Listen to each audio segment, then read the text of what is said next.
This is your announcer, Shannon Saint Mainframe, welcoming you to our IPA Livecast. It's so cute that everyone is voting early, but rest assured, your girl Shannon has already hacked the system for the best outcome. Get ready for President Douglas Levison. Only he has the experience to go to the border and ask those immigrants, "Who are you?" You're welcome, America. Our IPA Livecast starts now. Who are you? Who? That's something else. Wanna know? Very good, Rob. Hello, everybody. Welcome. Classic rock. R.I.P. Livecast. November is ringing in loudly with the Who, the R.I.P. Livecast. The Who? If we were really playing the Who, I think you would have hit the mark there perfectly. That was a great read. Great intro. You never had Welcome. to play the Who when you worked on Sirius, did you, Rob? Oh. No. What about That's the Who, not in the HU? Oh, the Who. No, I don't think they broke while I was DJing. It's been like That's 10 years since I've been on the air. Damn. Crazy. What a about little more? What about the Guess Who? No. Welcome to R.I.P. Livecast. Wow, it doesn't even dignify. Darren, I don't think he knows that that's an actual band. I didn't know that's a band. You thought that was like a dad joke? What I about thought- the yeah, Guess I Who? thought- I thought American that was, Woman? No. American Woman, get away from me. No, we didn't play Lenny Kravitz. Oh, you motherfucker! He's too young for us, Sid. I'm walking off the show. That's it. It's Rob here with Sid and Darren. It's November 2nd to be specific. You're listening to RIP Livecast. Thank you as always for tuning in. We're live in Technicolor Daddy. Saturday mornings, 11:05 Eastern. 11:20 right now. On the Superstation. YouTube is the new Superstation, I feel. Oh, And that's where we are. We're on YouTube. And you can always, of course, listen to us wherever podcasts are downloadable. we're also on Twitch. That's true. So, yeah, we do video, we do audio. We do it all, folks. We Give do you a it massage. all. I would give someone a massage Oh, if we could, but this is not a haptic visual cinema method. we could add that as a Patreon tier. If Think you of your fly price, here, Darren. Yeah, what's your price? I'm not going anywhere. But yeah, Yeah, you have to come to New York, and then Darren will give you. In calls only. we'll workshop it. I'll do some apartment wrestling also. If Nice. anyone's interested in that, Foxy Hot. boxing. Anyone want to do Foxy boxing? What do you wear during your apartment wrestling bouts, Darren? What's your garb? Well, it has to be Depends just on briefs. the. Why does it have to be that? Why can't I Well, wear a it's bikini? trunks. Okay, you can wear it. No. Any form of trunks. I see. A brief cut, I mean. Why can't I wear jorts or something? Why can't? What is it? No, not worth it. Sorry. For you, maybe What someone if has a jorts fetish. What if it's cut off jeggings? For the right tier. Maybe it's Daisy Dukes. For It's a Daisy Duke cut. For the right tier of Patreon, yes, I would. You gotta, I don't come cheap. Actually, costs extra for you to come. Yes, that's right. Thank you. Sid's my agent. Sid is my agent. Deuterino says W Dodgers jersey, Darren. Yep. The Dodgers, of course, World Series champions. Yes. But more importantly than the Dodgers being World Series champions, they prevented the Yankees Yes. from being World Series Yes. champions. Yes, and in playoff games, the Mets beat the Dodgers in more games than the Yankees beat the Dodgers. Let's be Correct. serious. That's because the AL was a toy league this year. That was Yeah. some bullshit. I mean, the Yankees got a little cakewalk to walk through there. And then they played the team from the real that emerged from Yeah. victorious from the cage match that was the NL playoffs.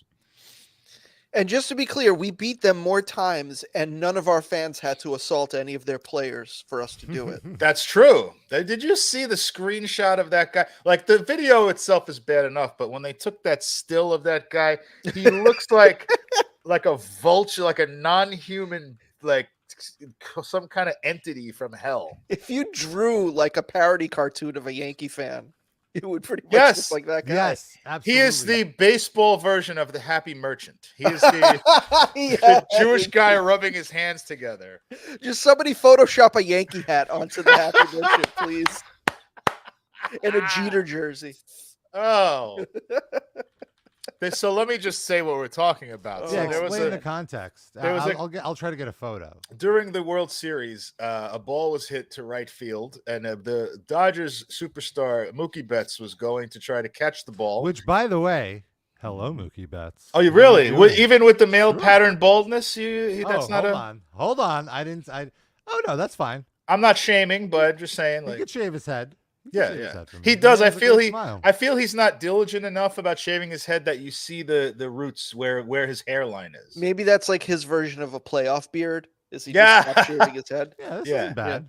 Oh, I'm not saying the man is unattractive. I'm just curious where you fell on the male pattern baldness. That's all.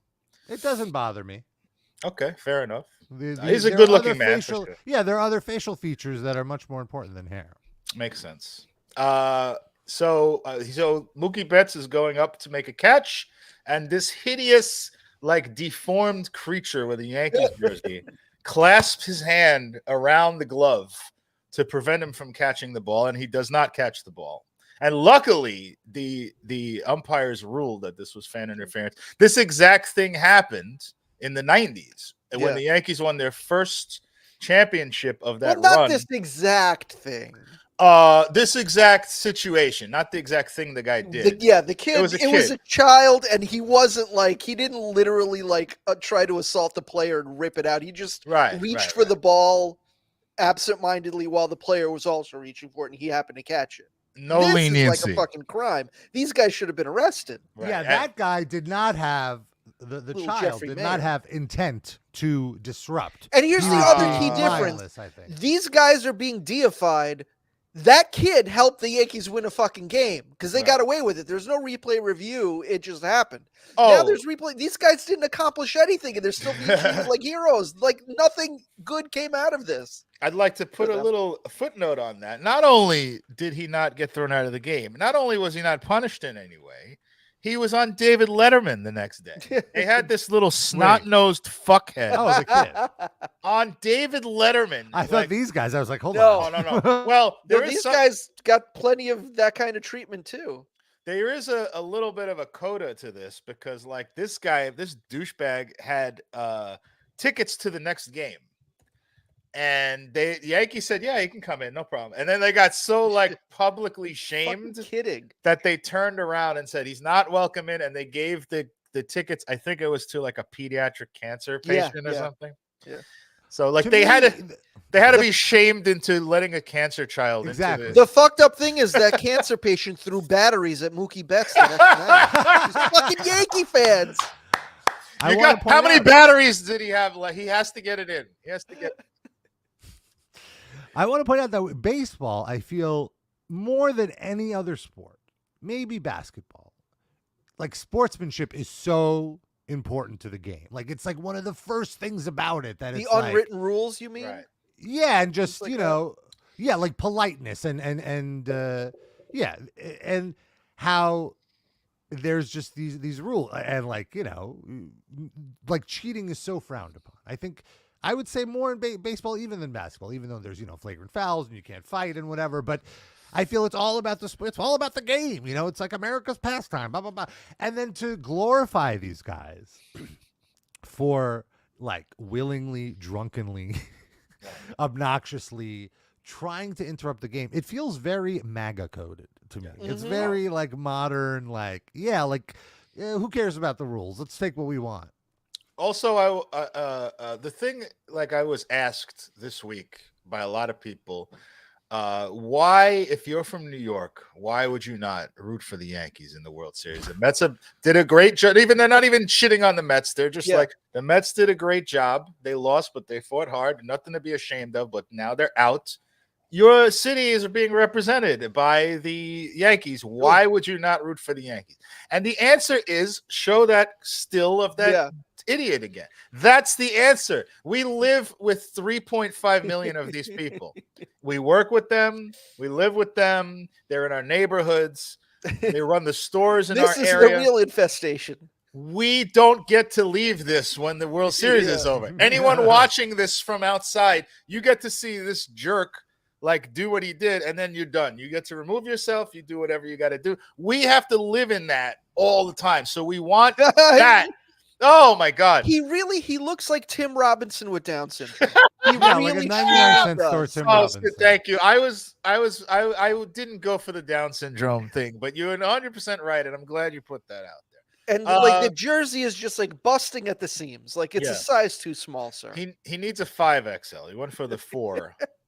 But anyway, like any personal details about this guy, like what he does for a living, where he's from specifically. Steve Fartman, that's his name.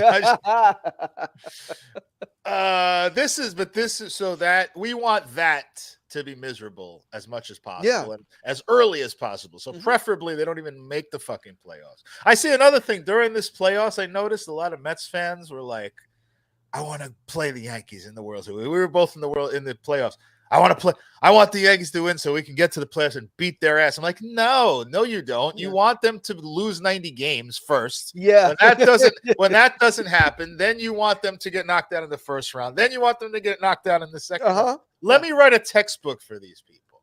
Because I think it's been so long since the Yankees have been like really good that nobody remembers what this city was like when they won for like 4 out of 5.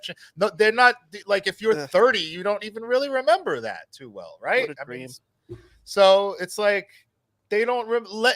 God forbid that happen again. Toy. God forbid these people will learn a lesson of why not to root for the Yankees. Honestly, I'd say if you could guarantee me that the Mets beat the shit out of the Yankees in the World Series, I'd sign up for it. But just the risk of the Yankees beating us, like it's not worth it. Just eliminate them as soon as possible. Why even worry about it? And that's a reasonable point. I have to respectfully disagree with you for one reason and one reason only. I think Yankees fans would be more humiliated by losing in the first round and watching us beat somebody else. Like if we beat the Cleveland Guardians and they're watching on the couch, they would lose their shit. That's also true, yeah. It would be Hiroshima and Nagasaki. Which, again, I think is very MAGA coded. Is like when it happens to them, it's the biggest, like, oh, how dare you? But if they're doing it, it's celebrated. Yeah. Oh, my God. When the Astros beat them, remember this? The Astros, if you're not a baseball fan, the Houston Astros had a scandal where they were caught, like they had a scheme where they were banging on a trash can when a certain pitch was coming so that the hitter would know what to hit. And they had armpit radios, which would like send a little vibration. The guy's going to throw us curveball now and so on. So the Astros got caught doing that. But before they got caught, they beat the Yankees in the playoffs and then they won the World Series. To this day, these miscreants now, we were robbed of a World Series. We would have won a World Series. Asterisk, they were doing something very similar. They didn't have as elaborate of a scheme of they were just dumber about it. Yeah, they were dumber about it, less successful, and got caught quicker. That was the entire difference. But like Rob said, MAGA, like they're entitled to do this. The other teams are not entitled to cheat at all. Yeah, it extends to the team as well as the horrible fans. His name is Austin Capobianco. Of course it is. Of course it is. A Connecticut native, not even from New York. Staten Island is Connecticut. It's the same thing. Former Notre Dame West Haven hockey player, attended Arizona, where he played on the Wildcats club hockey team. Wow. That guy was the Zamboni driver. He was into the flown commercial. Apparently, he went to college. He went to the same university as Gronk. Okay. And Gronk knew him.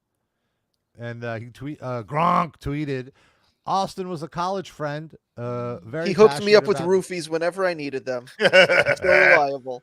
Very passionate about the teams he represents. Will do anything for them. A menace, a wild boy as well. People are, again, this is what you're saying. Like people are celebrating. Like, oh, he's just a wild boy. He's a menace. Like he's a little wild. It's like, no, he disrespected this. He could have broken that dude's wrist. Yeah, he could have changed the series not by that ball dropping, but knocking out one of their best players. Yeah, that's a great point. I didn't even consider that. Like the disrespect to the player as well. Like it's crossing a line. Literally, the line of the wall. Yeah, awful people. And just put I know we're not going to do the whole show on this, but just to put a little cap on it. We live amongst this. You guys can escape. You can turn the TV off. We live in an ocean of this. Did that article or whatever you found, Rob, does it say what he does for a living? No, it did not mention unemployed. Let's hope. Though, how the fuck did he afford those tickets? Those tickets had to be really fucking expensive. Yeah, you give a guy a hand job if it's for Yankee tickets. It's okay. Not gay. This makes me think, though. Earlier this year, I was watching MLB Network. I don't remember what former player it was telling this story. It might have been like Dexter Fowler, but he told the story about he was playing outfield, some opposing ballpark. I don't remember which one, and there was like these certain fans right on the wall that were just heckling him the whole game, saying like really inappropriate shit. Racial? And then it just so happened that a fly foul ball went right to where they were, and he managed to jump up, catch the ball, and while he was still near, smack the fan in the face with his mitt. And totally got away with it. Like nobody even realized it in the moment, except like the fan reacted. And they actually showed the clip, and he catches the ball right by the dude's face and just bops him in the cheek with it. And he was like, "This is the best situation ever with a heckler. I got to get my revenge." Like later that same day. Was that Yankee Stadium? I don't think so. Oh. I'm surprised National League Park. I'm surprised they showed that, because he's like admitting to a crime, basically. Like, I don't know what the statute of limitations is. But if he just told the story, you could just say, but you showed the fucking clip and sell him out on television like that? It wasn't like a knockout blow or anything. It was enough to like get the guy's attention, and like the guy clearly knew that it was on purpose. Hey, I support him doing it. Yeah. I hate fans like that, but I will say, just maybe tell the story in private. That's all. Maybe they cleared it with the legal department before going to air with the story. It's possible. Fair point. I hope Dexter Fowler's not like doing time after this episode.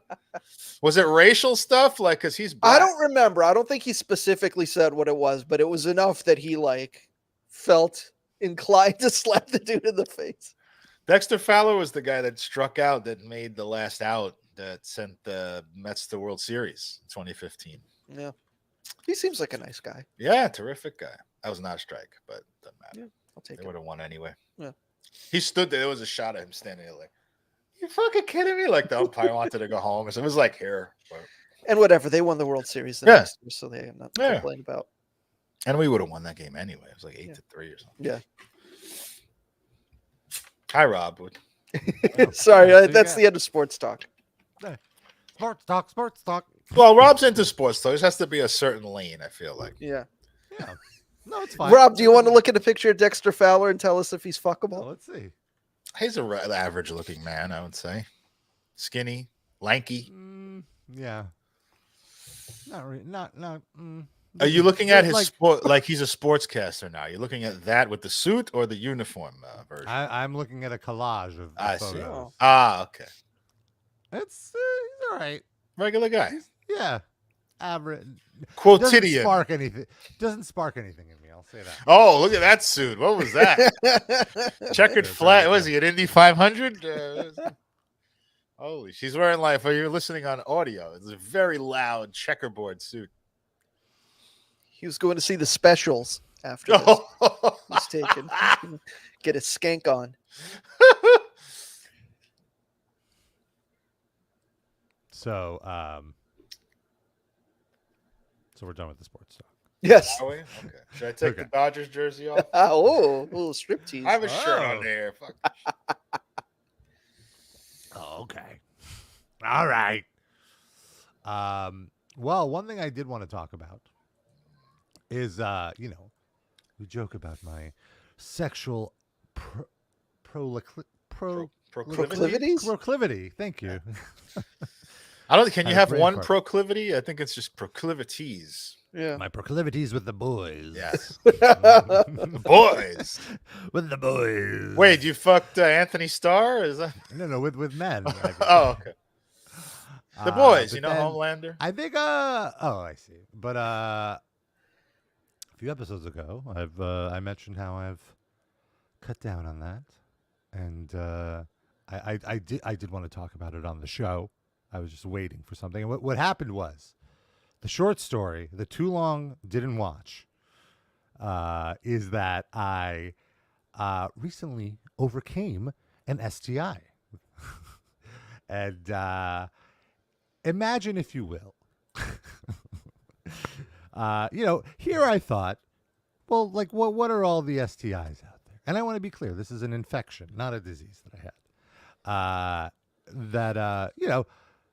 Chlamydia, syphilis, like most of them I'm vaccinated for, or, taking medication to prevent the receival of. Receipts. But anyway, so here's the whole story in the timeline here. While my boyfriend was out of town, I hooked up with a guy, and this is allowed for newer listeners. You have that kind of relationship where you're allowed to do that. Okay. Yeah, he knew about. And a week later, this was in July. I'm swimming, as I'm wont to do, and a testicle fell out. Almost. Oh my God! I'm just picturing a crab sidling away with his fucking balls back. So, and also, this is right when I switched to wearing Speedos as opposed to traditional short, like board shorts type swimwear. And jorts. And jorts, or Daisy Dukes. And so I'm gonna pee in the ocean. I said it. And I go to pee, and it's like, oh, I gotta push a little harder. Can I ask for some color on this story? So do you yellow? There's gonna be color. Do you pee through this spandex, or you pull your Johnson out?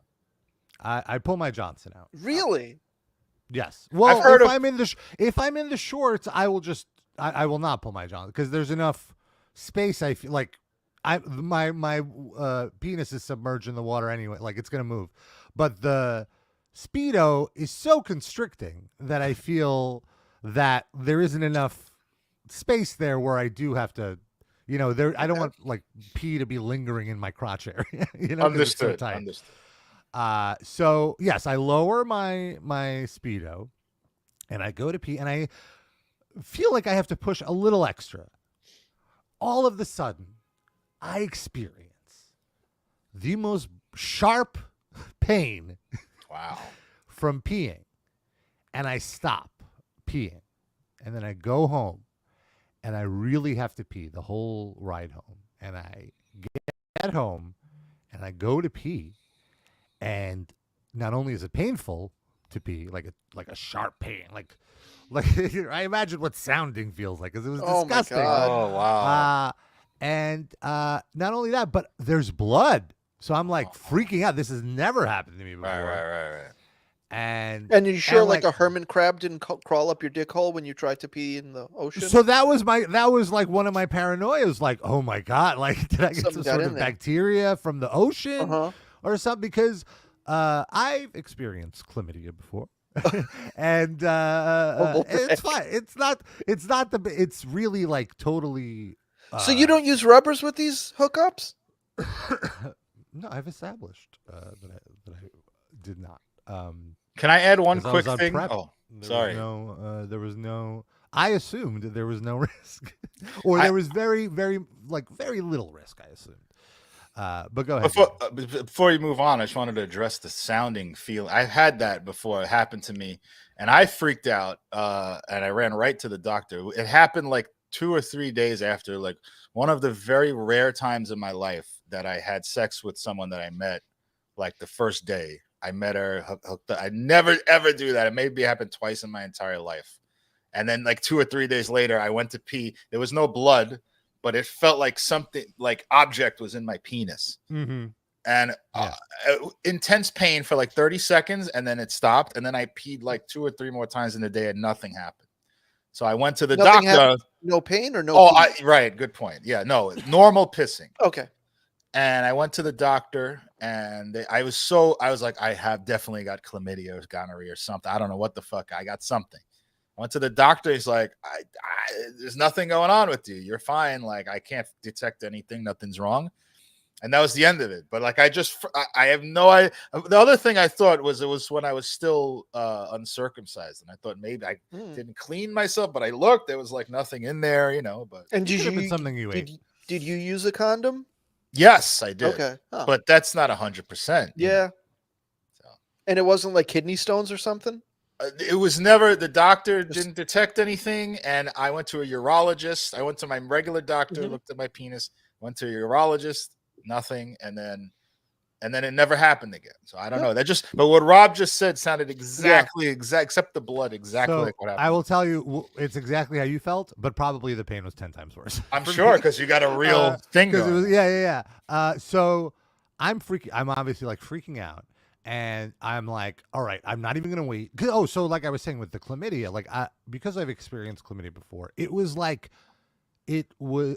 I assume, well, maybe it's this, but it was never that pain. Like chlamydia was like a barely noticeable pinching when I'm peeing, like it was nothing. That's why I was like, oh, like what's the worst that happens? I get a little chlamydia, I go on some antibiotics, and I'm clean in a week. I'm fine, right?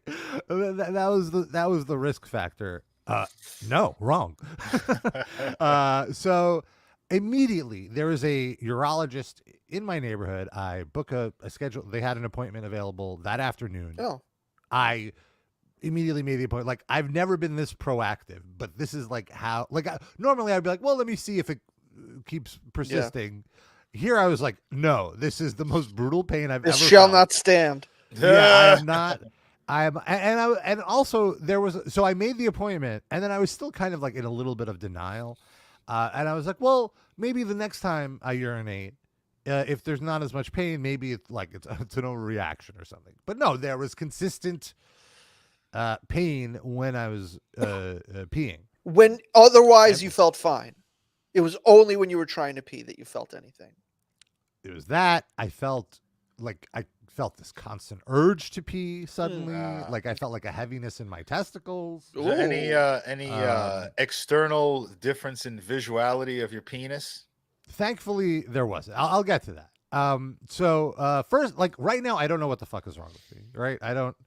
I'm like, is it an STI? I'm still also paranoid that I could have gotten infected from the ocean because we've been joking about how dirty the fucking Atlantic is. Yeah. So I have no idea. And that's why I'm like, I need to go to the urologist. I don't know what's going on. So I go to the specialist, and so I get treated, and they bring me in, they take my urine test. It's very hard to pee now. And they take my blood, and the techs are phenomenal. It's the easiest I've ever, like, I'm very needle averse, but they were great. Then I meet the doctor, and I'm kind of getting the vibe like I'm at my lowest. Like I'm freaking out. I'm very vulnerable, and like I'm not exactly sharing this with too many people. So now you are. Yeah. Well, now that it's over, it's over. Spoiler, so it's fine. And I later realized that I was being taken advantage of. Like my insurance was being taken advantage of because he put me through every fucking test that I even got a fucking prostate exam. Like, why not? When was the last time you got one of those? I never got one. Last date. Same place you got the STI. Yeah. I mean, he might just do this whenever he has a first-time patient. He just gives them all the tests. Exactly, because you squeeze out money out of the fucking insurance. No, they were trying to squeeze every time. Oh, well, maybe it could be this. Maybe, yes. Is he Russian? Is this doctor Russian? I'm not quite sure. He was Russian. It's hard to say. But anyway, he put me through the and whatever. Then I'm like, oh, and the thing is, he gave me some antibiotic. Like the first line of action in any of these kind of, I thought it could have been a UTI, urinary tract infection. And the first line of defense is your first line of depends is what you might need. Oh, no. Let me look up the full name, but it's like Doxy something. doxycycline or something like that. Oh. Doxycycline. So he gave me that. He gave me a 2-week prescription of that. So like at least there was something to like numb the whatever this was. And did it work? And I set up a follow-up a week later. So now I'm in like the pain is just getting more intense to the point that I can't even finish peeing. Like I have to sit down to pee and like brace myself, psych yourself and up. like psych myself up. Exactly. Like it's a whole it's. And was there still blood? No, thankfully the blood was only the one time. I think it was just because I pushed so hard. Oh my God. I might have like shattered a bladder, my bladder wall or something. And then I sprained it or whatever. So it needed days to recover. So there was just the pain of like pee going through this scraped fucking, that was the worst. I would not wish this on the worst person in the world. It was so brutal. So here's the thing. I went a week and I still don't know what the fuck is wrong with me. My test results are not posting. This fucking clinic, they don't answer their phone. They're like, oh, just go to the website. I'm on the website. There's no results. I have my follow-up test the following Wednesday and still no results. And I'm like, well, I might as well go. They can squeeze another fucking copay out of me. And by the way, like, it's not even about the money. It's just like how they treated me is why I'm so bitter about it. Like it didn't matter to me. I just wanted to get well, you know? And so I go there. And again, it's like, oh, the techs take my urine sample. They do all of that. And then I sit down and I'm like really anxious about this, super anxious. So I'm just like, whatever, I'm going to disassociate and I'm going to go down a Twitter rabbit hole, you know? And then I'm just like, I go down, like I'm having the best time on Twitter. It was something happened like in politics or something where it was like a good moment to be on Twitter. Like you could really dive into the tweets. Right. And then go ahead. And next thing I know, I look up and I'm like, wait a minute. I've been sitting here over an hour. What the fuck is going on? So are you in the waiting room or already in like an exam the waiting room? In the waiting room. And so I talked to them. I'm like, hey, I think I might have been forgotten about. Right. And then I have to wait another half hour and they go and they do a sonogram of my fucking testicles. And by the way, I still don't have the test results. How does that work? How does a sonogram of your testicles work exactly? It's just like a little wand that they put on your ball. Fucking sonograms. How do they work? But like, what are you doing with your cock at this point? Is somebody? Like, I'm holding it up. I'm holding it up. Was that your idea? Or was that their idea? They asked me if I wanted to, and I was like, I'm fine with that. I would rather do it. Thank you. Was that about who the tech was, or would you have said that no matter? No matter. There was nothing. There was like, I am not in that mindset at this moment. Like my penis is broken. Like there's no sexual thoughts right now. Like I'm if anything I'm finding God. I'm repenting. I'm like, oh, Leviticus hit you. Yes, exactly. But that's the name of the medicine they put him on. Leviticus. And still, I haven't gotten any results. I haven't talked to the doctor. And so they finally, after an hour and a half, I get my sonogram. And then the guy up front is like, okay, you can go. I'm like, what do you mean I can go? I need to talk to the doctor. I want to talk about my results. He's like, oh, well, he can call you. I'm like, no, I've been sitting here for fucking 2 hours. I want to talk to the doctor. Like, what? Why am I here? Like, what the fuck? Like, oh, thanks. You can take my copay for a fucking phone call. Like, what the fuck? So he's like, all right. And then I sit for another half hour. Jesus. And then they call me into a room. And then I forget what it was, but I was like, I had some errand I had to complete online. And I'm like, well, I might as well, while I'm sitting here, like do this. And then I look and it's like another half hour or whatever. Oh, God. You've never been so productive. You should go to the doctor's And I want to point out, like a big part of this is my anxiety to avoid like whatever's going on. That's why I was disassociating for such long moments. And then like I snap back into reality. I'm like, wait a minute, I shouldn't still be here. Like what the fuck is going on? Was the office crowded with other patients, or was it just like you sitting there? So there's only one doctor, and there was a bunch of patients, and I guess there was some emergency or whatever. I don't know. Some woman came in with an emergency. Oh, get out of here. Okay, I don't know. If you had this doctor 10 years ago, metal injection would have been on the Fortune 500. Oh my god. Oh my god.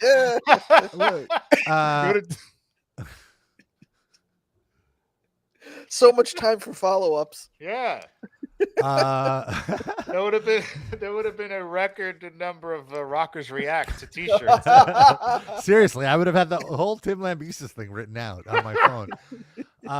So I walk out to like one of the help. I'm like, hey, I've been sent. Like, what the fuck is like? Now I'm like kind of losing my temper, which also is very hard for me to like confront someone about like when I'm angry. Like I don't want to deal with it. Like it's not even.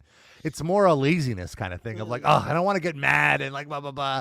But at this point, I'm like, hey, can you see how I'm frustrated? I've been waiting now for 2 hours to see the doctor. Like, I need to talk to him for 5 minutes. Like, I just want my results, And then finally, after literally 2.5 hours, the doctor walks in and he goes, "How are we feeling today?" And I normally I would just be like, I'm all right, like it's a rhetorical kind of thing. Yeah. But I was like, honestly, doctor, I'm feeling incredibly agitated. I don't, and I gave it to him. I was like, I don't see why I have to wait 2.5 hours to talk to you and wait a week for my results when I'm having this like anxiety about what's going on with my body and I don't know. And I'm taking this, blah, blah, blah, blah, blah. And so he's like, well, what do you mean? I have your, like, he's like gaslighting me. I have your results right here. You should have gone to this website. And then so this is what he tells me. And I'm getting pissed off just thinking about it now. Because I went to, like, they're like, when I registered with them, when I, like, fill out all the bullshit forms with my email address, I got a welcome email to, like, myhealthreport.com or whatever it is, like their online portal for results and records. And I registered, and I kept checking there, nothing. And so I'm like, I went, and there was nothing there. He goes, oh, well, there's this other site, My Bio Report or some bullshit.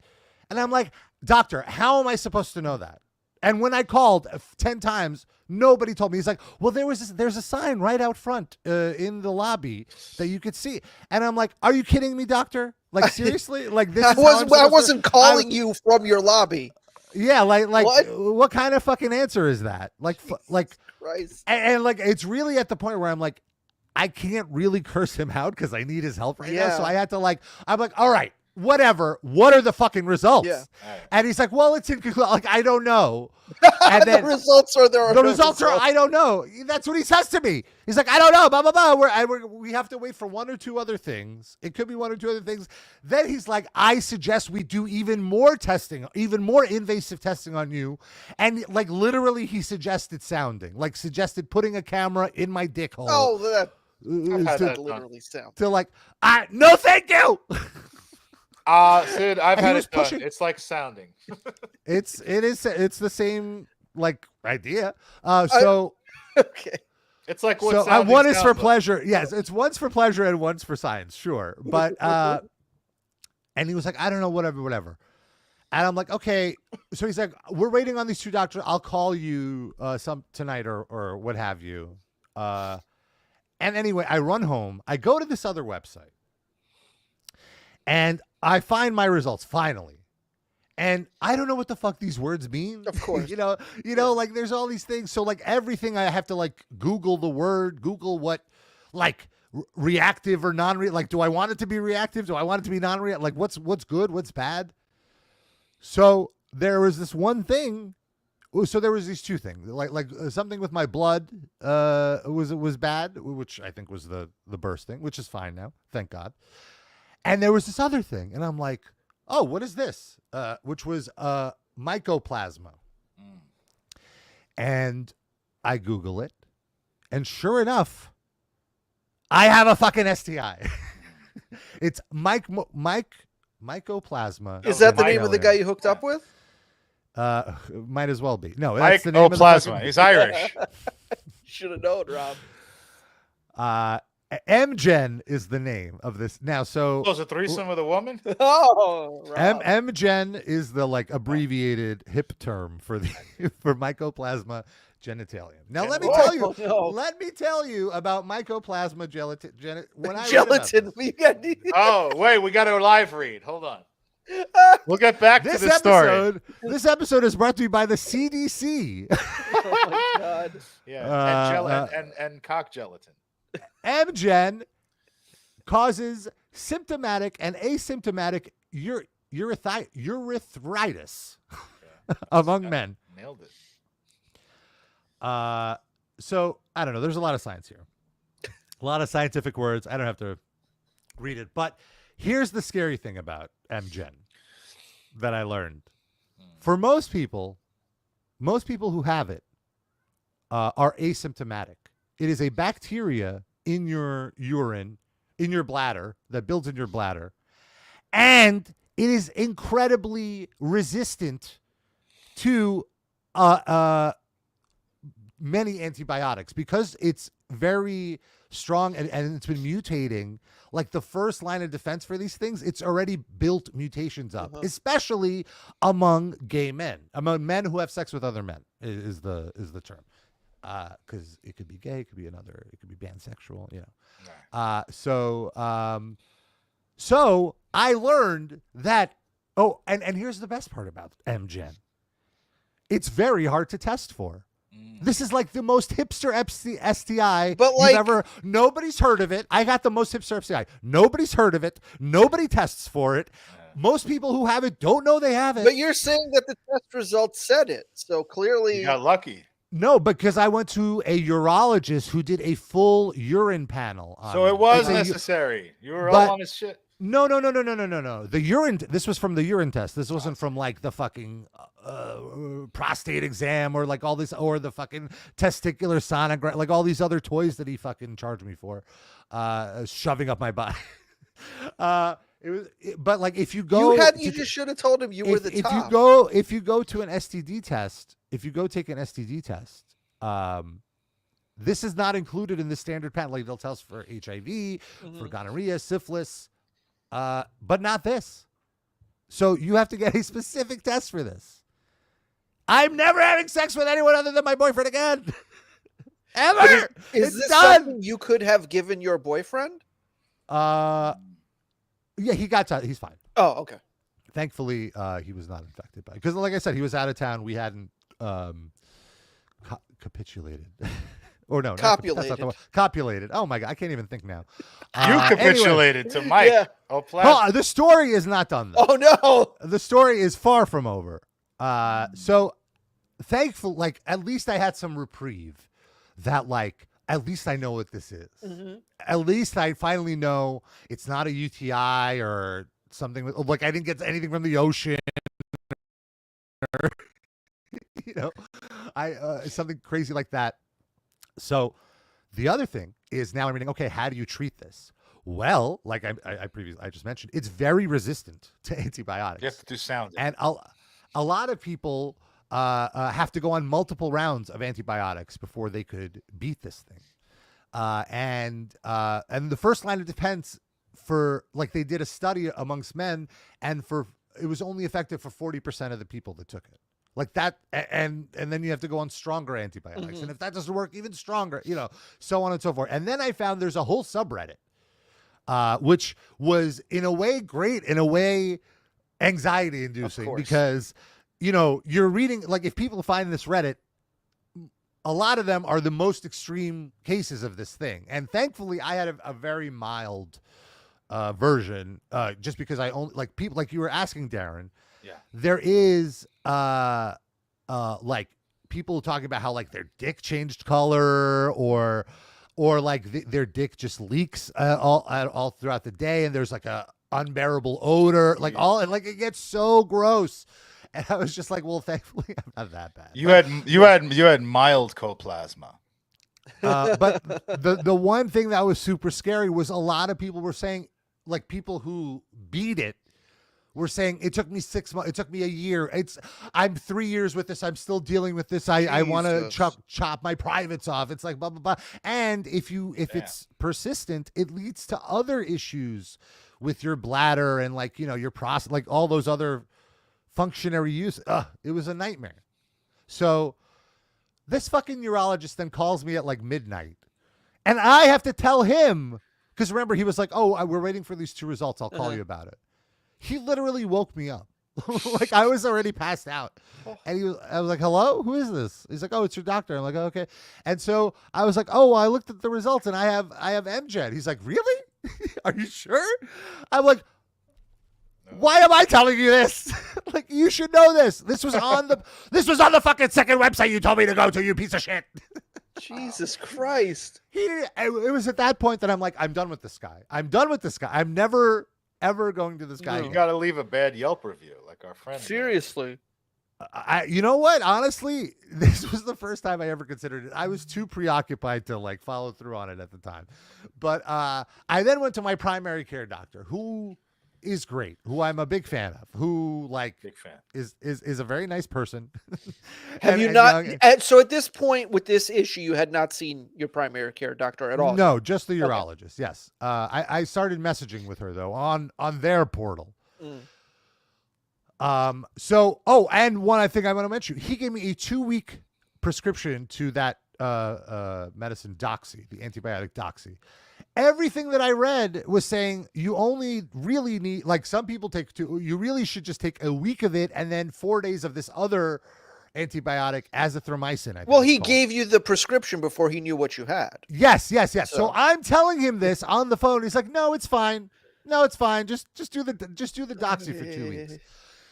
After on the 10th day of this doxycycline, I am having terrible fucking, like I am it's the worst. I'm having really bad side effects to this thing. And finally I go to this other doctor. She's like, "No, you shouldn't have done it," and she finally prescribes me the right thing.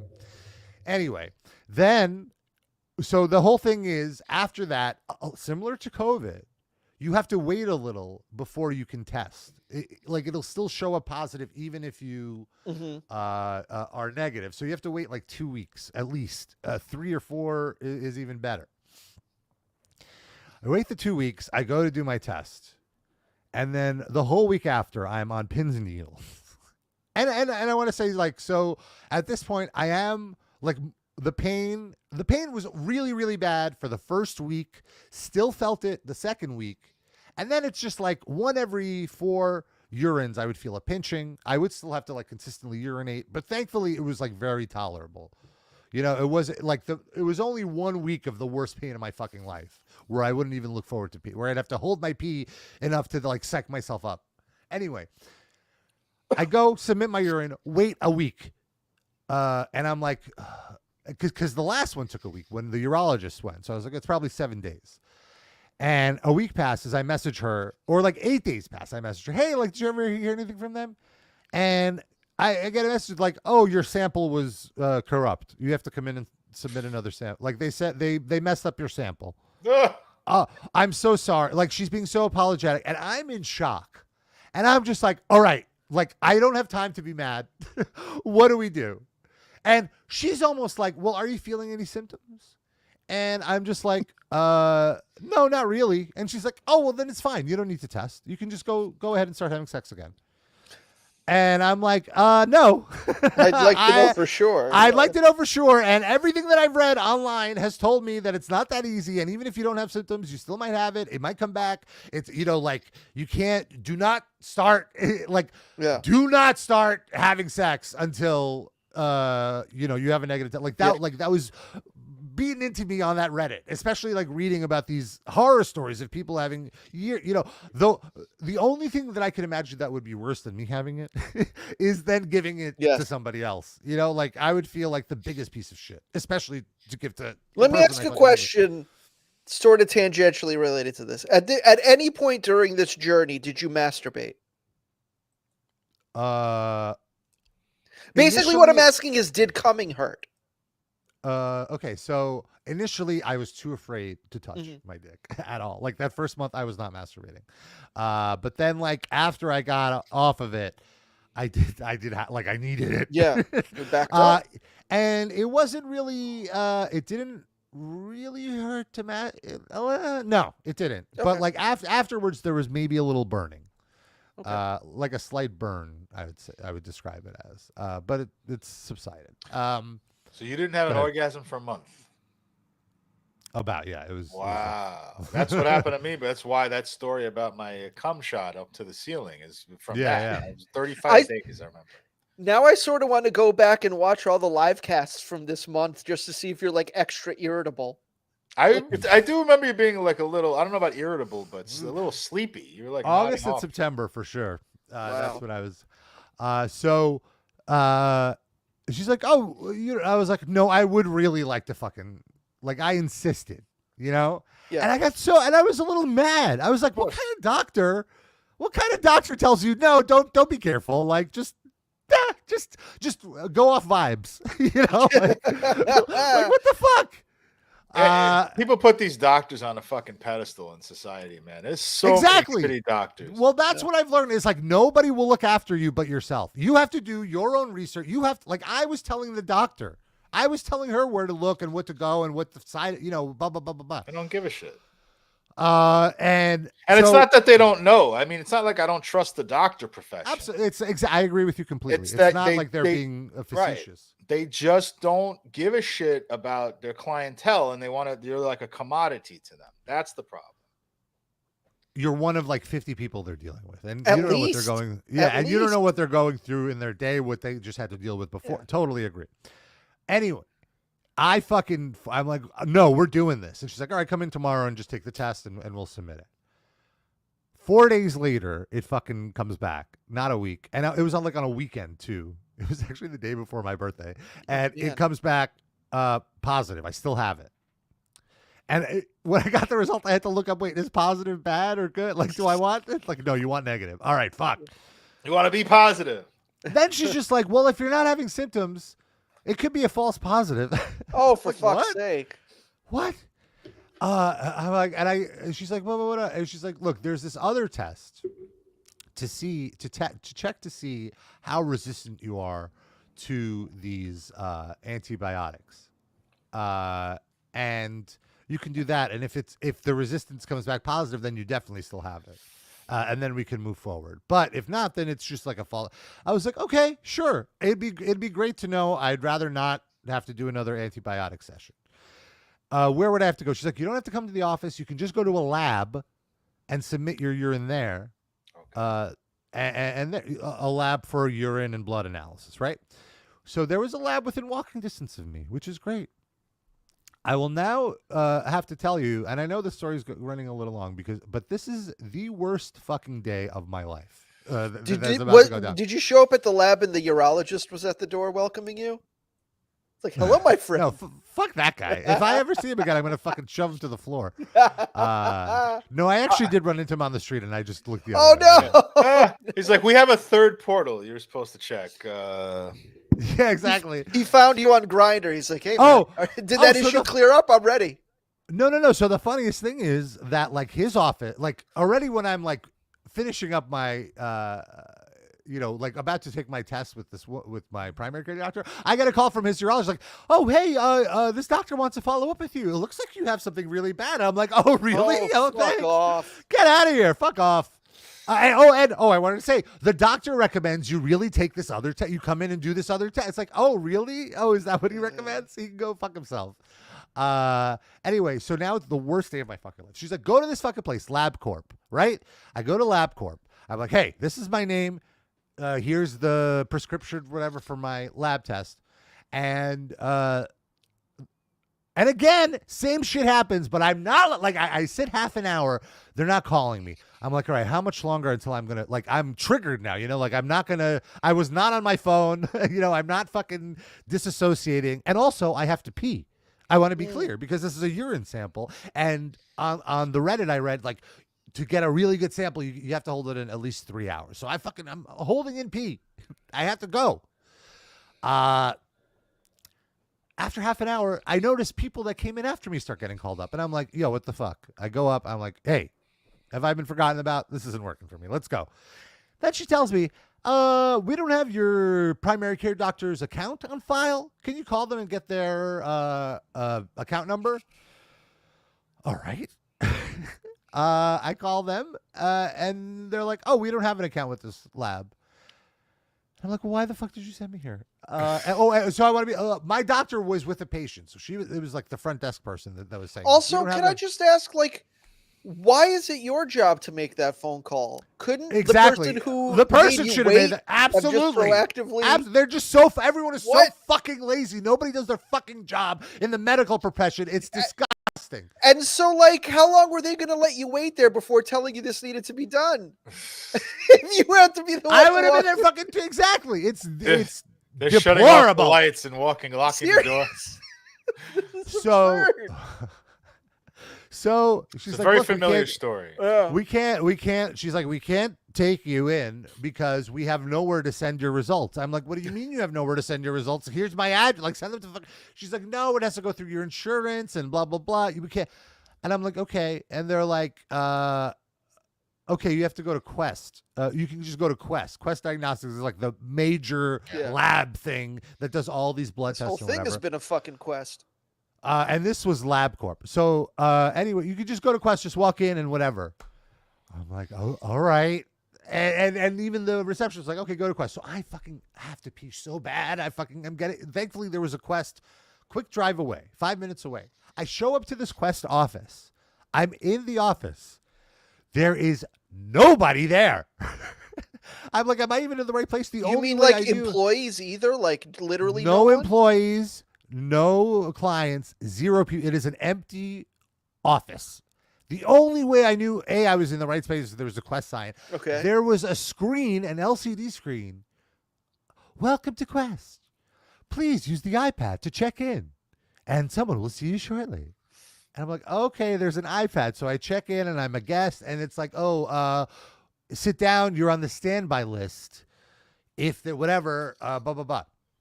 I'm sitting there 10, 15 minutes. Finally, another patient thankfully shows up and they have an appointment. So they like on the LCD screen, there's the wait list and then like the patient list, you have the ranking and these people are constantly ranked above me because they have appointments. Finally, this fucking tech comes out. And first I'm like, hey, I don't have an appointment, but I just want to make sure, do you do this test? And I hand him my prescription and he says, yes, we do this test. But it's going to be a while because you don't have an appointment. We have appointments every 10 minutes, and the only way it can take you is if somebody misses their appointment. Jesus Christ. So you can be waiting forever. And I'm like, great, wonderful. I have to fucking pee. At this point, you need to wait by the door and just fucking hit somebody with a folding chair as they walk in. Like, I'm getting anxiety just telling the story back on it. Like, I'm feeling it in my heart. So then... Doc, could you please read Dusty's comment?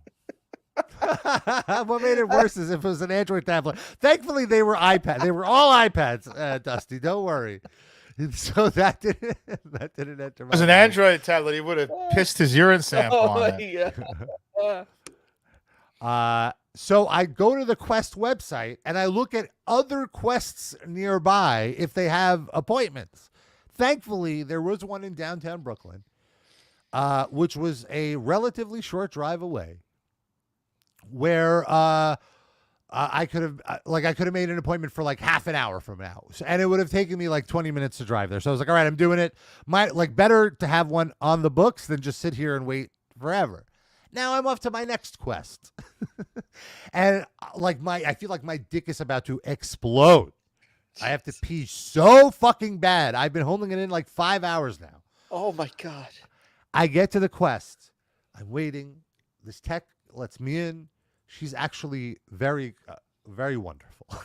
She's going through. She's like, we don't do this test. Oh, we don't do this. The urine test you need. We could do this basic test. And I'm like, no, I don't need. Like the basic test is the one I already had.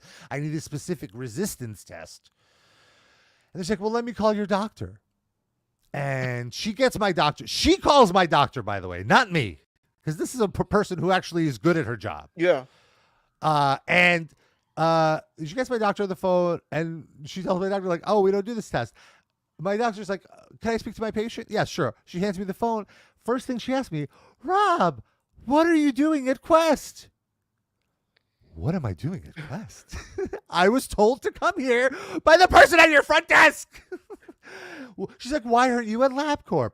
And then I had to explain. I was like, they said you don't have an account, whatever, blah, blah, blah.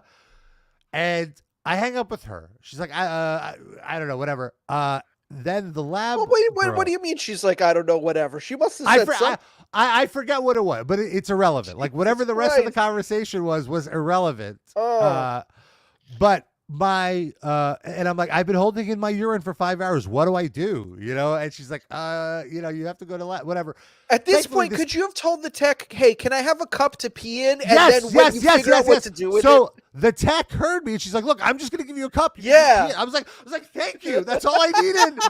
Thank you. You needed a fucking barrel by that point, not a cup. It was the fucking dude. You filled a empty 40 ounce of Old English with piss. I could have fit a fucking Niagara Falls with the amount of piss I had. My God. So here's the thing. I fill it up. She's like, look, I'm going to give you a cup. Go to that other lab. They, by law, cannot refuse your sample. Like, even if you're... Wait, the LabCorp lab, the first one? Yes. They can't refuse your sample, even by law. They can't refuse your sample. There's there's some thing legally where they have to accept it and then send you the results and bill you. Like the worst thing that happens is I get billed full price. At this point, it's like, fine, whatever. I just this is unbearable. So I pee. Then I decide I'm not going to go back to the initial LabCorp because fuck those people. Like, I'm so mad at them. And they're like, I don't want to deal with them. I'm going to go to another office, another LabCorp office.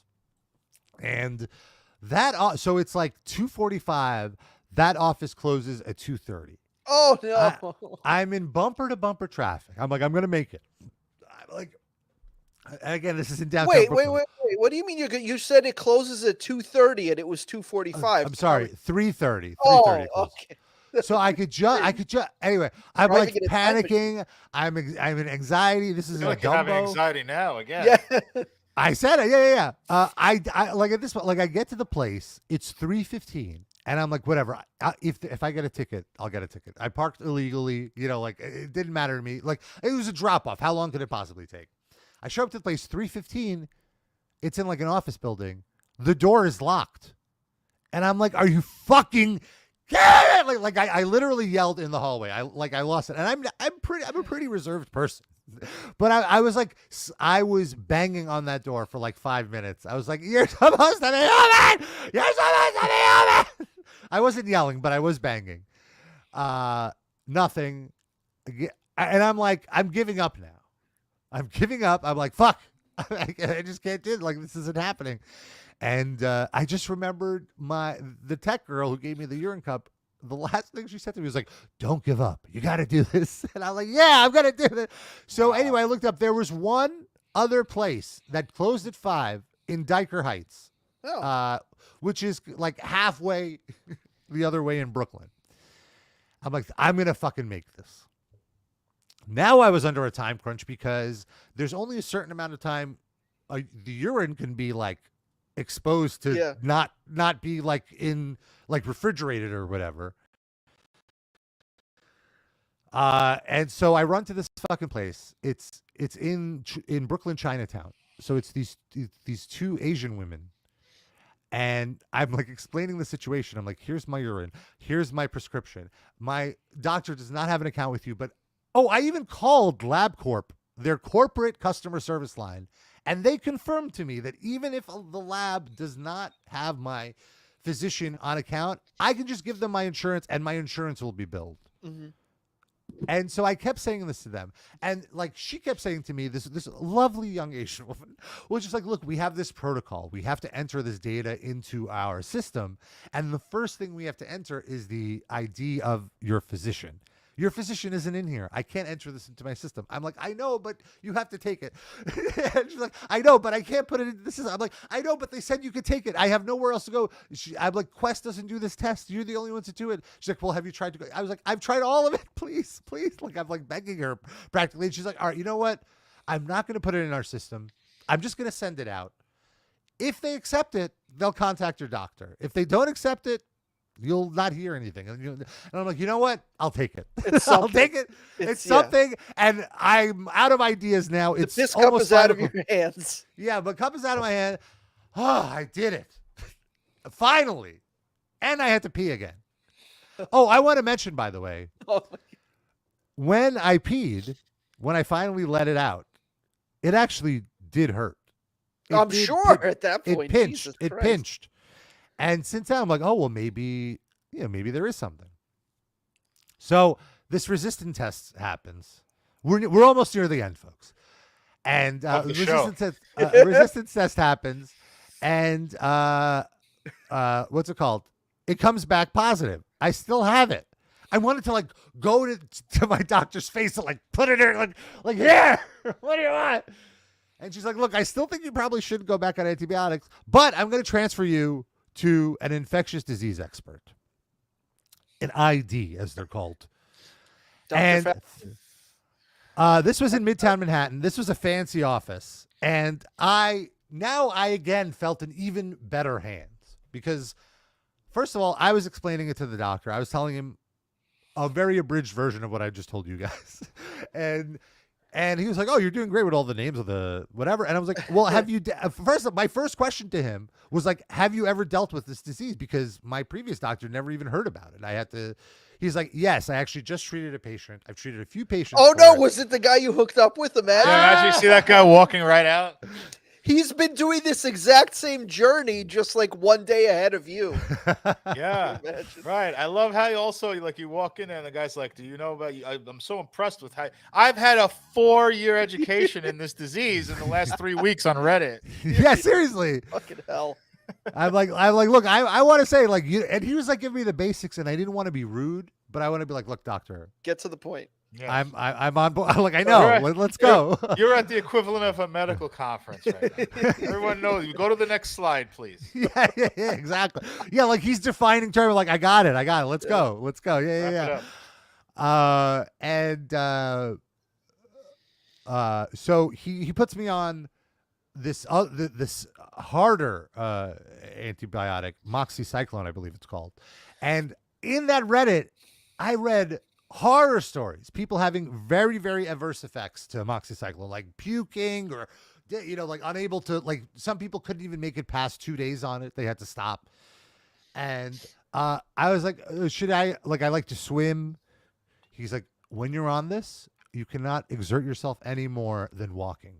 Walking is the most physical exertion you can do because there's something in the antibiotic that makes your bones a little more brittle and more prone to breaking. Permanently? Like it's like the something in the joint, like some fucking thing that your joints produce, like it kind of stops it. So like your bones are more likely to break while you're on this. Holy shit. And he was like, if you feel like the heel of your toe hurting, you have to stop taking this medicine. I'm like, whoa, okay. I was like, this antibiotic is so intense that my pharmacy didn't even have it. They had to. They're like, Rob, can I ask you a question at this point? The sex you had that caused all of this, was it good? Or was it like just mid whatever sex? Like, was it in any way worth all of this hassle? It was good, but nothing is worth what I went through. Okay. But at least the sex wasn't also disappointing. No, I think because it was so intense is why I contracted the. You went too deep. Also, let me ask you seriously, like not exaggerating. Are you 100% sure it was that guy? Like, was that the only person you had sex in that window with, or? Yes. Okay. Did you reach out to him at any point and be like, "Hey, I got this from you"? And what happened? Yeah. Did you say anything? Well, he's asymptomatic, so he didn't feel. But like, he also went on the meds, and I like that right now we have some of our highest traffic ever. I like that this is really engaging. He answered the phone. It's like, I can't talk now. I'm banging on the door at Quest. I can't. Sorry, they won't let me in. There's nobody here. Well, he revealed to me at that point that like 2 weeks prior he was at a like some forest blind bareback orgy, and I'm like, okay. Wait, what? All right. So he got it from a fungus in the fucking mushroom on a tree. That's what happened. Who knows? Jesus fucking Anyway. Christ. Almost done here. So same thing. I have to take 2 weeks of the antibiotic. 2 weeks of antibiotic, and then wait 2 weeks, do the urine tests, right? I go, so he says you can go to any lab to do this. I assumed he meant I can go back to my primary care doctor and submit it there. I show up and she's like, oh, you actually have to go to lab. We'll take it, but you shouldn't come here. You should go to the lab version of these offices. Okay, sure. Waiting a week, I messaged the doctor, what's going on? He called, I get a call from him. I missed the call. I have your results. Please call me back. What can that mean? Like, oh shit. Like, if it was negative, wouldn't he have just said, it's negative, don't worry about it? We'll call me back, we can talk about it. You know? I'm fucking on the edge of my seat. Finally get a call from him. Yeah, they told me, I've never heard this before, but they said there was too much urine in the sample. They couldn't. I was like, what? He's like, I've never heard this before. I think they're just lying. I think they just fucked up your lab result. Oh my God. And he's like, he's so apologetic. And I'm like, all right, what do we do? He's like, well, I'm sorry, but you have to do the other stuff. He's like, I'm really sorry. This is so embarrassing. This has to be the lab's fault. And I'm like, so numb. He's like, you're taking it better than 95% of patients I would break this news to. And I'm like, doctor, I'm taking it better because this is the second time this has happened to me. And Rob, can I ask a question? Do we know for sure that Frankie Palmieri hasn't gone into lab teching? Like they keep sending it to him and he sees your name. He's like, I'm fucking up this guy's sample. Yeah. I hate Robert Pazzabini.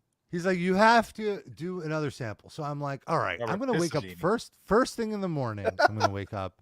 I'm going to not pee. And I'm just going to go to one of these labs and submit a fresh samp.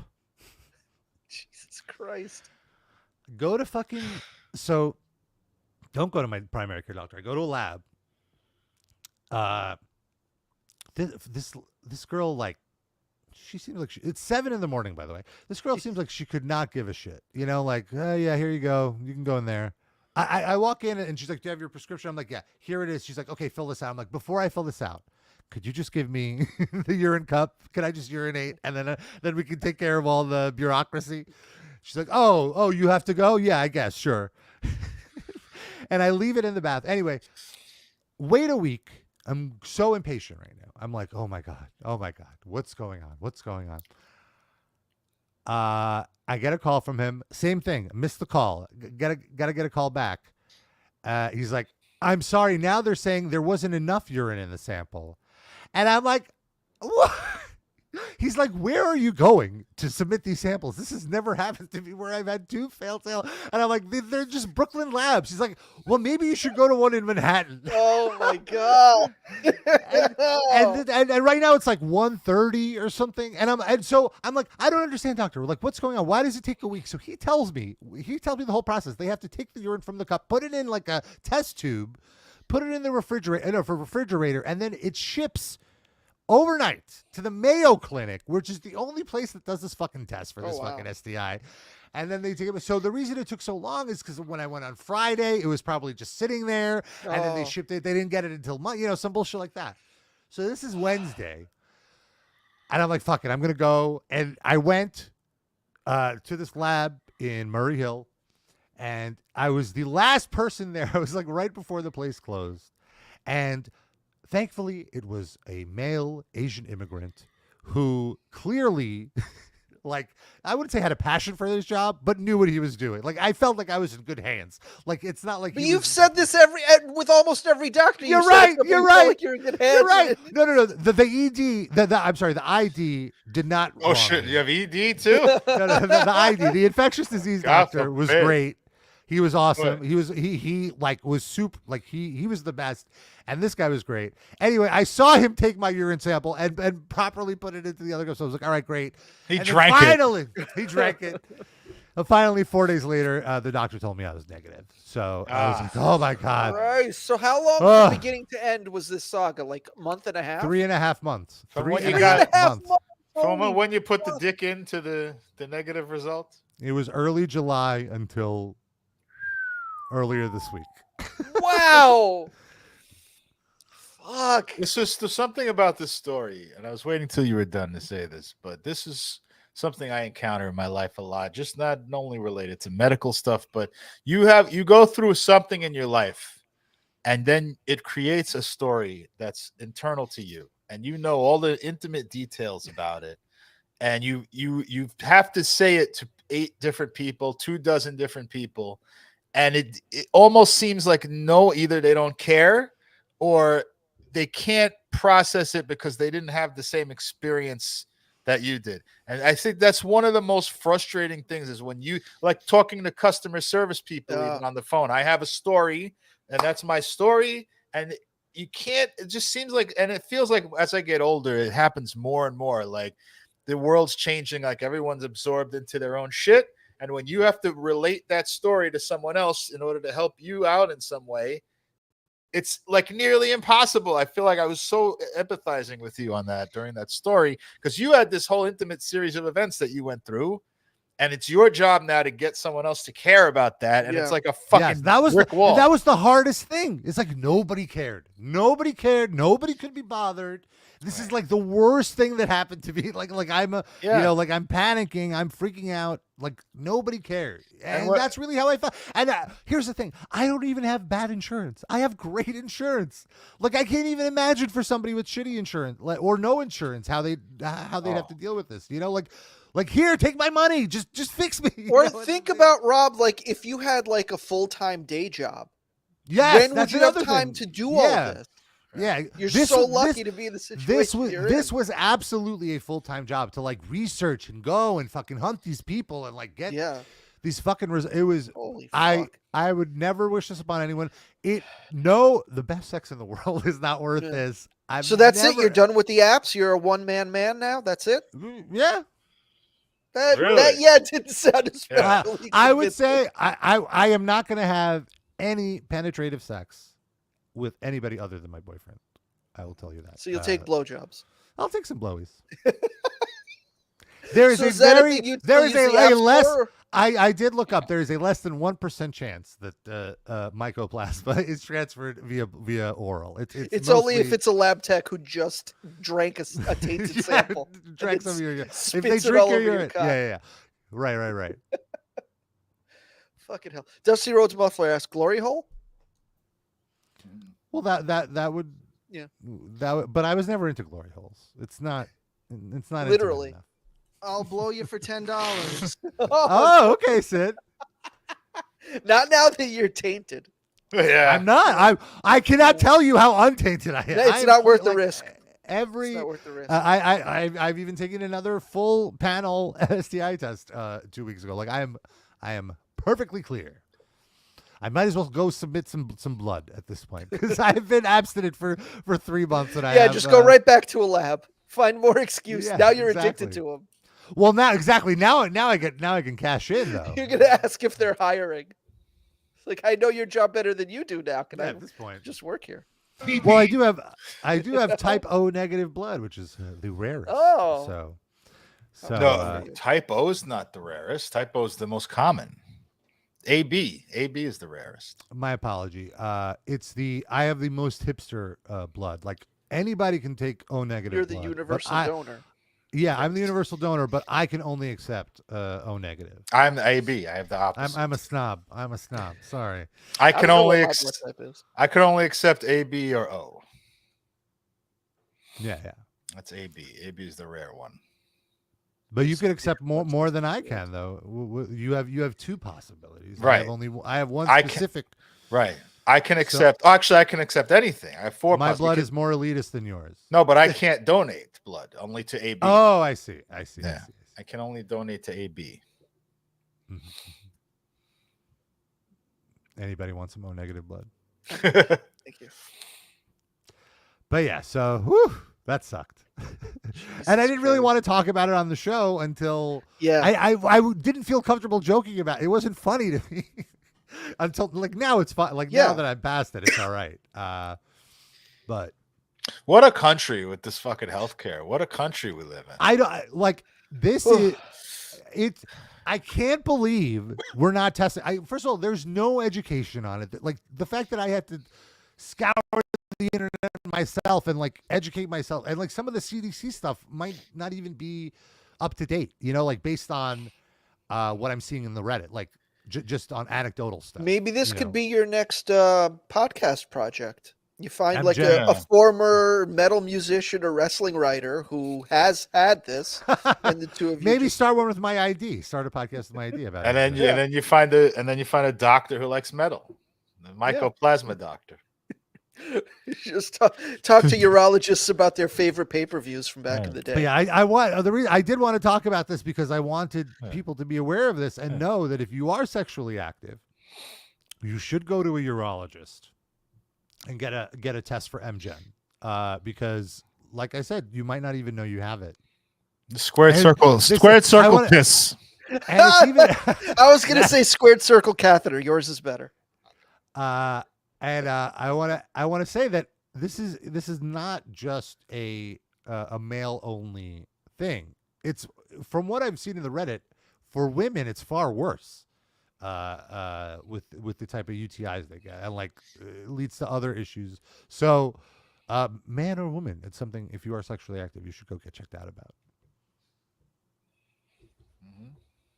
The more you know. You talk about sex, talk about pee-pee. That's the subtitle of this show. Seriously. Oh my God.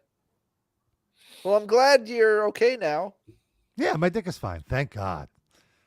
Awesome. Really need it. I did rediscover masturbating in the last 2 months. So that was nice.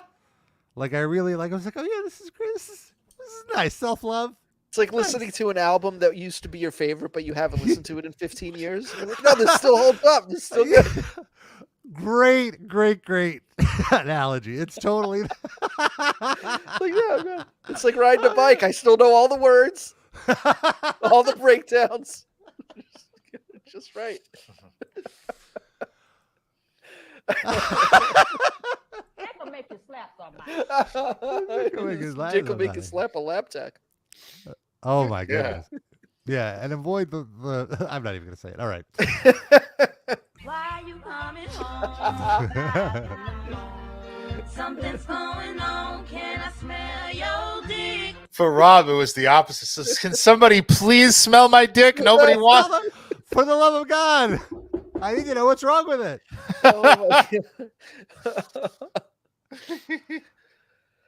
Wow.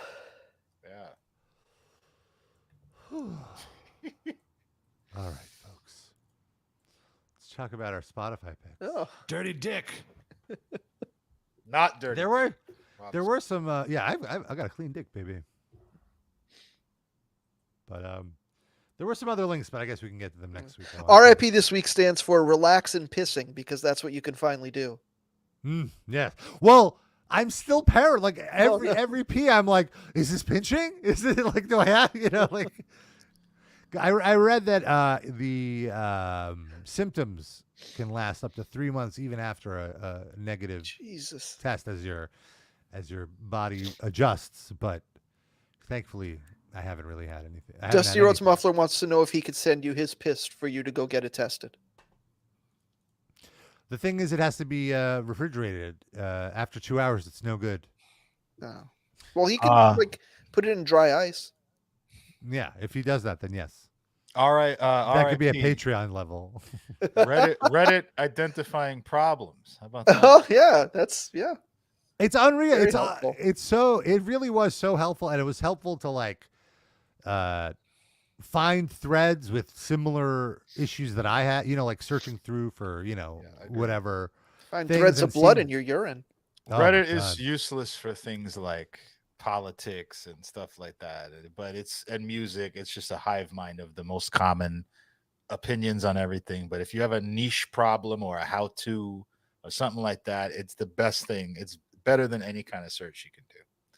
And it was a completely voluntary thing. Like the mod is just like this. I'm not even sure if he's a like medical professional, but he definitely is an expert in the field because he's recovered from it and like just reading everyone else's and building up a knowledge just from running the Reddit. Well, that's the So it's thing, very is helpful. that Reddit is kind of a function of the entire society, because like everything is so hollowed out now. Like everything has just been fucked to hell by like corporations and stuff, that you have to, in some sense, crowdsource knowledge on a lot of things. It's very sad, but I mean that's what Reddit is filling that hole, and a few other sources. And like I said, for my primary care doctor, I was sending her Reddit threads and the Jesus. CDC post, and that's how, like, that's what she was basing her stuff on. So it's just like, this is a new frontier, and it's insane to me. This is sexual health, something I thought that we take seriously in this country. Especially in New York City. I was just blown away. I was blown away that this is such a serious issue. And like such a dangerous problem, because in most people it's asymptomatic, and that there's no education about it, no testing for it, no real like widespread test. Like this should be in the STD panel. It's unbelievable. Sure. Anyway, Susan. so Spotify, we have a playlist, the RAPL Livecast music break, and you can head over there. Head is Oh, what got you in no. trouble. 743 songs, rocking and rolling. And my pick is The Misfits. I picked a not Glenn Danzig song because I feel like there's some non-Danzig stuff that carries as well. So this is the Michael Graves era? Yes, it's the title track off their first non-Danzig album, American Psycho. It's nice.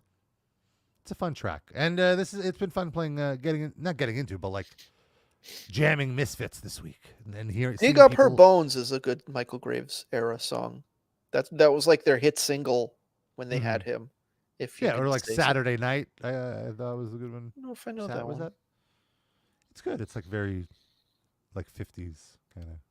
And I like that no matter who the singer is for the Misfits, he's a dipshit. He's a good singer, but a dipshit.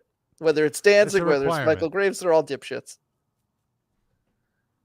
It's nice. They remember Halloween. Yeah, it was like 2 days ago.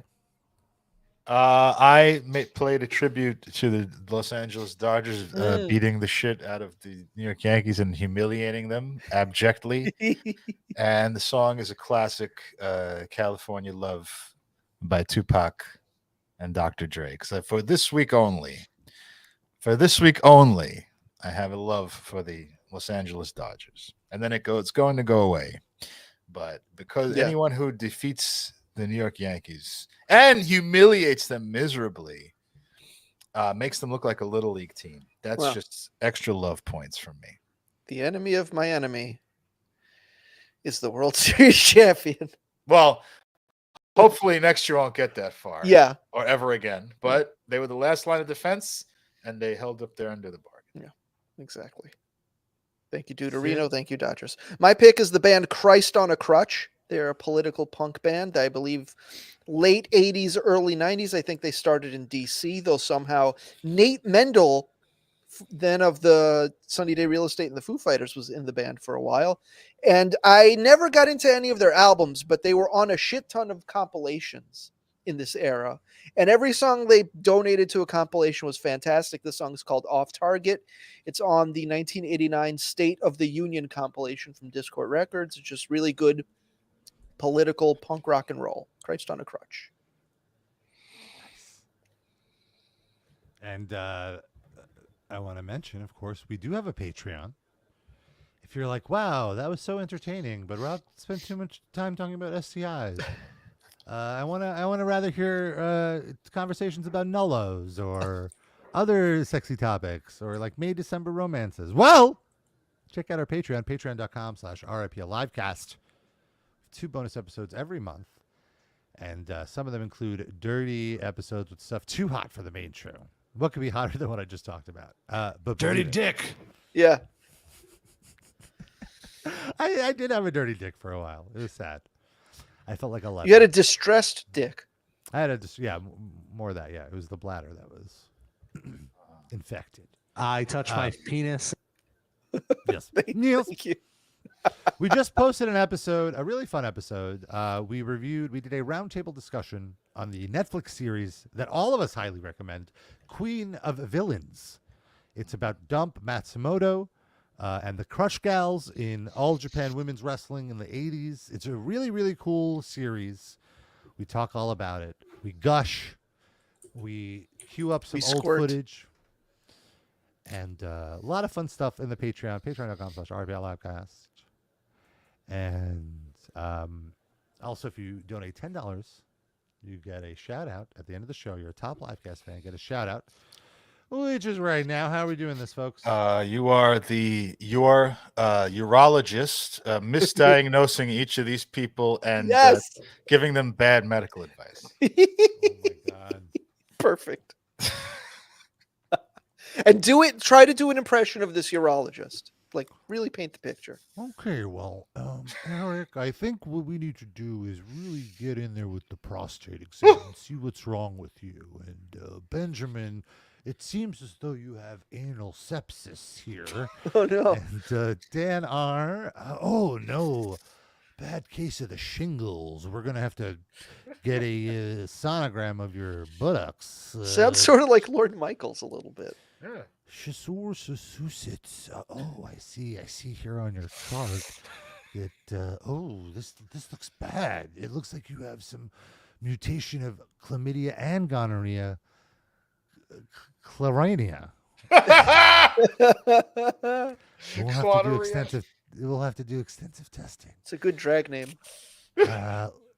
Lando Danks, that smell from your crotch is quite a little dank. I'm sorry, we're going to have to chop it off. What? Just because it smells bad. Make sure to make an appointment with my front desk. Oh, and make sure to check that third website, LaCroix. That's where your results are. You have to check it. You can only check this website on a Tamagotchi, though. You can't use your smartphone. Sorry, Corey and Scotty H. Sorry, you got to get Tamagotchis. Aaron, I'm sorry, but you and Mr. Schmertzler will not be able to carry your child to term. Oh, no. But she's not pregnant. Shut up. Not anymore. Well, that's why you can't carry it to term. I'll have to talk to my front desk and check my files. I don't see why that is. Douglas, who are you, Levison? Yes, indeed. The anal warts have led to a little amnesia, and you don't know who I am. I'm your urologist.